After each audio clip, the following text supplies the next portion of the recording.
শুভ দুপুর বন্ধুরা, কেমন আছো? ভালো আছো নি?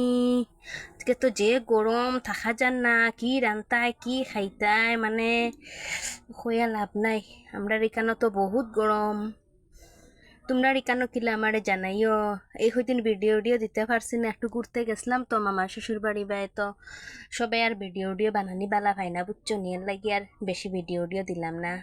তো আজকে গরমের মাঝে কিতা খাইতে আজকে বানাইছি ডিশ একদম সিম্পল সে সিম্পল, ভেরি সিম্পল, একদম ডাইল নালি শাক আর লেবু। এই লেবু আর ডাইল নালি শাক দিয়া হইব আজকে দুপুরের খাওয়া।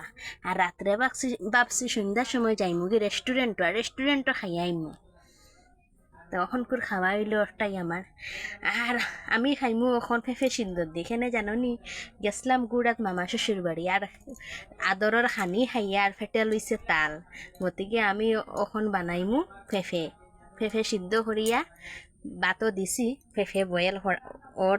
গতিকে আমি খাইমু ফেফে সিদ্ধ দি। আর গরুর লাগি বানাইছি ডাইল নালি শাক, লেবু আর ডাইল, আলু ভাজা। গতিকে একদম পুরা সিম্পল। যে গরম, কিতা রান্তায় কিতা খাইতাই, মাই গো মাই, অত গরম। রান্না আমার মাঝে মাঝে ওই তো লেবুর জল বানাই খাইরাম।